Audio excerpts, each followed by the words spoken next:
జై శ్రీరామ్. ఈరోజు కరకరలాడే ఒక ఇవేంటి పాపడ్స్. ఇవి గోధుమ రవ్వతో సాబ్దాన్తో చేసుకుంటున్నాం. చూడండి, కరకరలాడుతున్నాయి కదా. వీటిని చేసే ప్రాసెస్ ఎలాగో మీకు చూపిస్తాను, చూసి నేర్చుకోండి.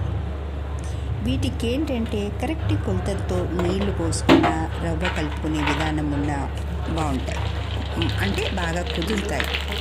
నీళ్ళు తక్కువ అయిపోయింది అనుకో గట్టిగా అయిపోతుంది, అంటే మనకు లావ్ అయిపోతాయి, చేయడానికంతా పల్చగా రావు.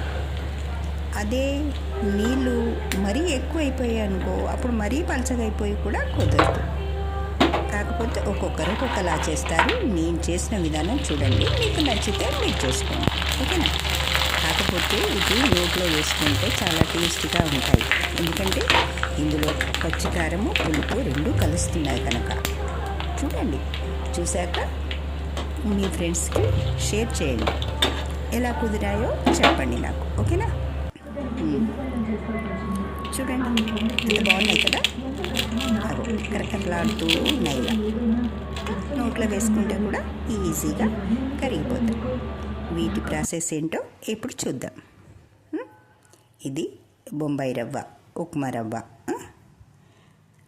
ఒక కప్పు ఉప్మా రవ్వ తీసుకున్నాను, ఒక హాఫ్ కప్పు సాబ్దాన్ తీసుకున్నాను, ఒక టేబుల్ స్పూను నువ్వులు, ఒక 4-10 పచ్చిమిరపకాయలు, 1 టీ స్పూను జీలకర్ర, 1 టీ స్పూను ఓమా, 1 టేబుల్ స్పూను చింతకాయ గుజ్జు, ఓకేనా. అంటే మనం కారము ఉంటేనే ఇందులో దీనికి పడుతుంది. ఒక 10 పచ్చిమిరపకాయలు పడతాయి. దాన్ని మిక్సీ చేసుకుని పక్కన పెట్టుకుందాం.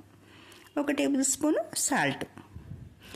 ఇవన్నీ వేసినా సాల్ట్ వేయకపోతే వేస్టే కదా, అందుకని 1 టేబుల్ స్పూను సాల్ట్. కాకపోతే 1 కప్పు మనం రవ్వ తీసుకున్నాం కదా, ఏ కప్పుతో అయితే మనం రవ్వ తీసుకున్నామో అదే కప్పుతోటి 8 కప్పుల నీళ్ళు తీసుకోవాలి. అలా నీళ్ళు అన్నీ కొలిసి పోసుకొని మంచిగా అవి వేడి అవ్వాలి, అంటే బాగా మరగాలి. అవి మరుగుతున్నప్పుడు మాత్రమే మనం సాబ్దాన్ వేసుకోవాలి, లేకపోతే సాబ్దాన్ అడుగంటిపోతుంది. మీరు ఎలా పెడతారో నాకు తెలియదు, కానీ ఇలాగైతే ఎప్పటి నుండో, అంటే మా అమ్మ అప్పుడు వాళ్ళు చూపించిన పద్ధతిలో నేను మీకు చూపిస్తున్నాను. ఇది తరతరాలుగా వస్తున్నది. మీరు ఎలా చేస్తారో ఒకవేళ మీకు వేరే విధంగా తెలుసుంటే నాకు చెప్పండి, ఓకేనా. కామెంట్ రూపంగా మీరు చెప్పండి.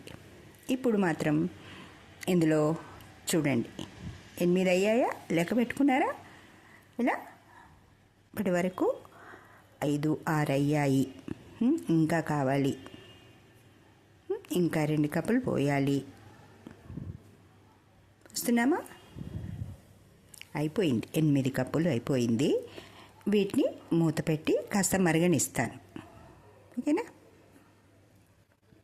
ఇది మరగనిచ్చి, అంటే నీళ్ళు మసులుతున్నప్పుడు మాత్రమే సాబ్దాన్ వేయాలి.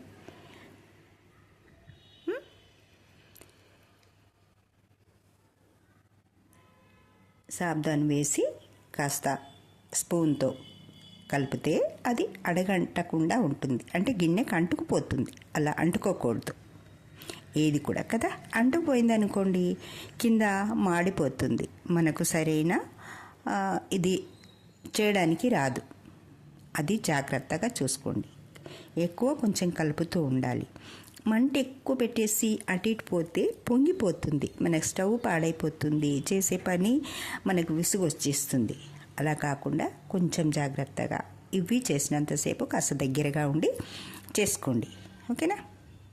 ఒక 5 నిమిషాలు మనం పక్కన టీ పెట్టేసుకొని ఆ టీ తాగి ఆ మసలే లోపల ఇది 4 సార్లు కలుపుతూ చూసేసరికంటే ఉడికిపోతుంది.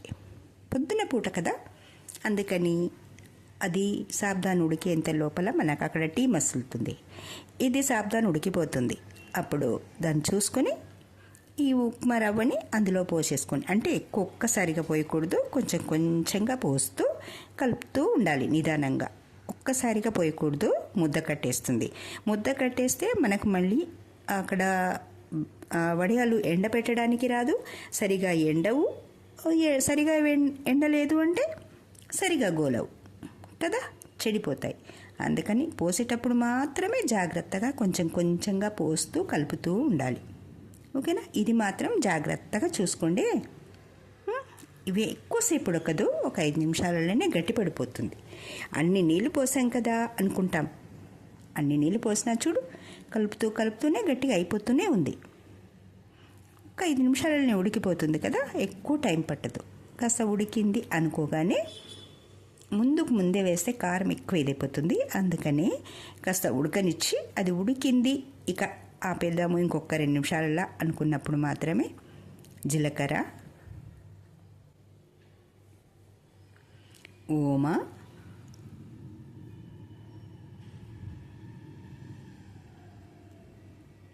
నువ్వులు,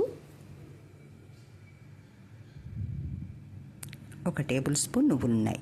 మీకు ఇంకెక్కువ కావాలంటే ఎక్కువ వేసుకోవచ్చు ఈ ప్లేస్లో. ఇప్పుడు ఇంకేమేద్దాం,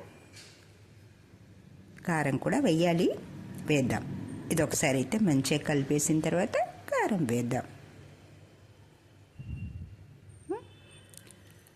అలా కలపకుండా వదిలేసామనుకో గడ్డ కడుతుంది. అందుకని దాన్ని జాగ్రత్తగా కలుపుకుందాం.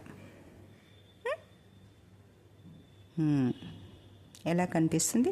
ఇప్పుడు ఉడికిపోయింది కదా, దాదాపు ఇలా చిక్కగా అవుతోంది. అలా తెలుస్తూ ఉంటుంది మనకు ఉడికింది, ఇది ఓకే, ఇది రెడీ. ఇంతకంటే ఇంకా గట్టిగా అయిపోతుందేమో అనిపించేలా, అంటే చాలాసేపు ఉడికితే మరీ లయ్యలా అయిపోతుంది. ఏమీ ఇది కాదు, ఎందుకంటే నీళ్ళు గుంజిపోతుంటాయి కదా వేడికి, అందుకని. ఇప్పుడు కారం వేసేసుకుందాం. ఇందులో ఇంకేం వేయలేదు, సాల్ట్ వేయలేదు, అన్నిటికంటే ముఖ్యమైనది కదా.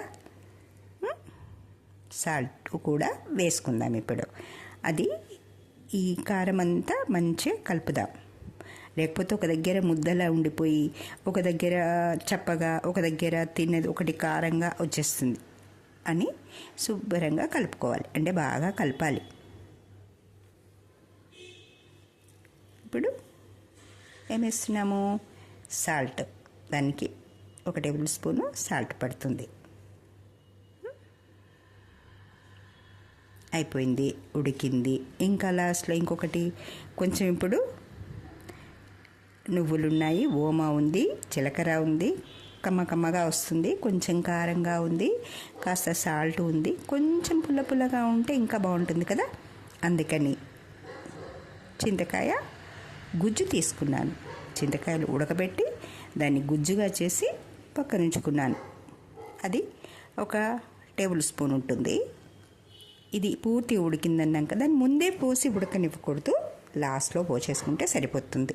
ఇంకా బంద్ చేస్తామనే ముందు అది ఏంటిది, చింతకాయ గుజ్జు. చింతకాయను ఉడకబెట్టి గుజ్జు చేసి ఇలా తీసి పెట్టాను.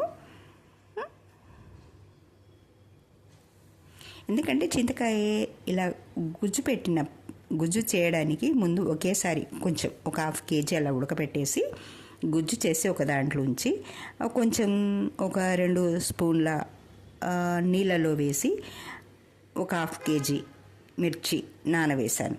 అది కూడా వీడియో పెట్టాను కదా, అది చూడండి, దీని కింద ఉంటుంది.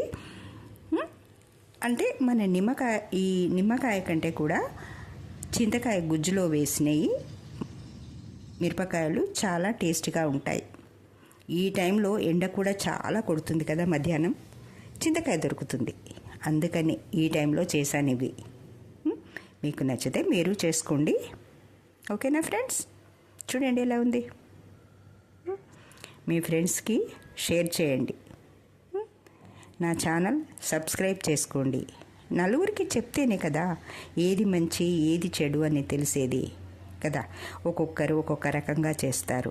మనకు ఒకటి నచ్చుతుంది, ఒకటి నచ్చదు. అంటే మనం చేసే విధానంలో ఏదైనా తేడా వస్తే చెడిపోతుంది.